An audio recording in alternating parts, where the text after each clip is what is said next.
introduce to you the founder of St. Michael's Media, Church Militant, Michael Voris, one of the coalition members. Michael will lay the overall theme for you briefly, just before we get to the topic of the presentations. Thank you, Michael. Thank you, media, both the dozen or so of you who are online, plus the numbers of you that are here present. The very first thing that I would like to say is the members of the coalition, there's 10 of them, 10 groups, are not opposed to the Catholic Church, the Catholic faith. This is not an attack on the hierarchy. It is nothing of the sort. It is a call back to faithfulness, to stop trying to destroy the Republic by taking money, hundreds of millions of dollars. When you add it all up, it's billions of dollars.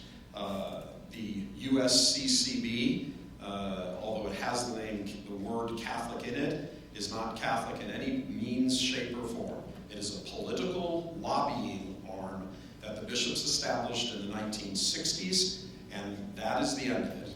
It has nothing to do with the faith. It has no conference of bishops from whatever country has any official tie to the church beyond the fact that the bishops started it. That's it. That's like saying a bunch of Catholics start a baseball team and somehow the baseball team is Catholic. It has nothing to do with it. It's a political lobbying arm here in the States, and that's all it engages in. It does not express anything about the faith. It has no binding authority when it comes to the faith.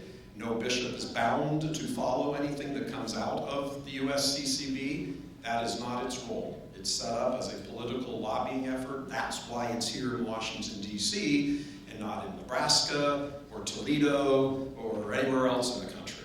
So I just want to make that very clear. This has nothing. Everyone involved in this effort are loyal sons and daughters of the church. Have no desire whatsoever to attack anything about the church.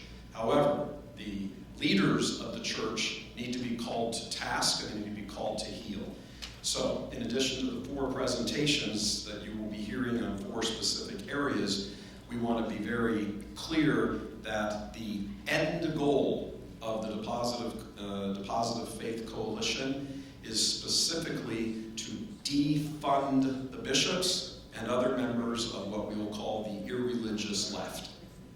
They are receiving billions of dollars of U.S. tax dollars, and they are funneling that back into the Democratic Party's agenda when it comes to the 4 issues you'll be hearing about today: illegal immigration, climate change, the gun control initiatives, the abolishment of the Second Amendment as far as they can take that, as well as the religious hate speech laws. And they're supportive of these either directly or implicitly, and it must come to an end. So again, the Bishops' Conference has no relationship to the church. No matter what they say, they have the word Catholic in it. If there was ever an organization that should have the word Catholic removed from its name, it's the USCCB. It is a political lobbying organization that has a multi-hundred-million-dollar budget every year. That money comes partially from the federal government and partially from a tax that almost no Catholic realizes is paid by their diocese. And the money flow, which is one of the things we'll be talking about today, the money flow goes from the collection basket in your parish, your regular everyday parish, gets paid into the chancery, the diocese or the archdiocese. A portion of that tax, or a portion of that is a levied tax that the bishops agree to that goes to fund the budget of the USCCB. That's the money flow. That's how it works.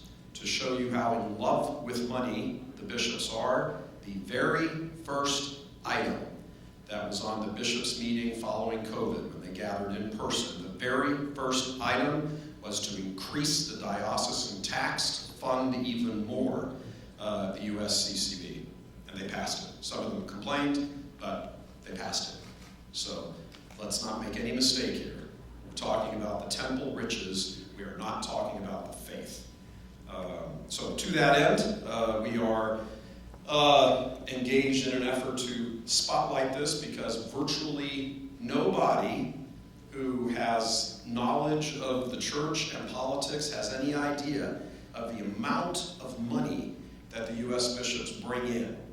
And it needs to, when it's your money, taxpayer money, needs to be brought to an end. We've included in the media media packet, a particular sheet here that comes, we printed out from the IRS page.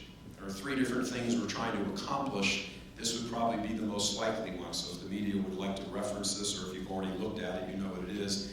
But it is the annual exempt organization return, who must file and who must not. If you are a church and you receive government money, you are exempt from filing anything publicly. What does that mean? That means when you are handed these hundreds of millions of dollars, once it goes to you, there is zero accountability.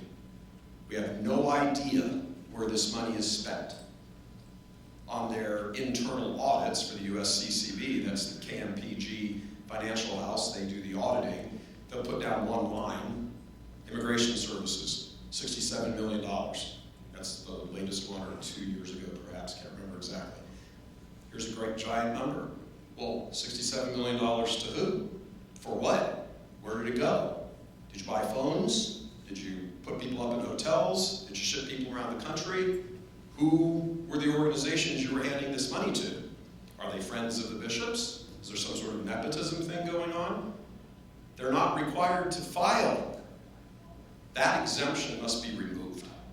It's American tax dollars. American taxpayers have a right to know where their money is being spent, no matter who it's being given to, as a third-party contractor or a non-government organization. In this case, the U.S. bishops have that organization over there on 4th Street to set up to be a non-government organization, and that's what they do. We have a right to know. Every other non-government organization has to reveal where they spend their money. Why shouldn't religious ones have to? So that's the theme of all of this. We're going to touch on 4 major areas that the bishops and the irreligious left, of which the bishops are a part of in that body over there at the USCCB. There's various things that they need to be brought to task on and exposed. And again, we'd like to thank the media for being here and helping begin this very, very important conversation. Thank you very much.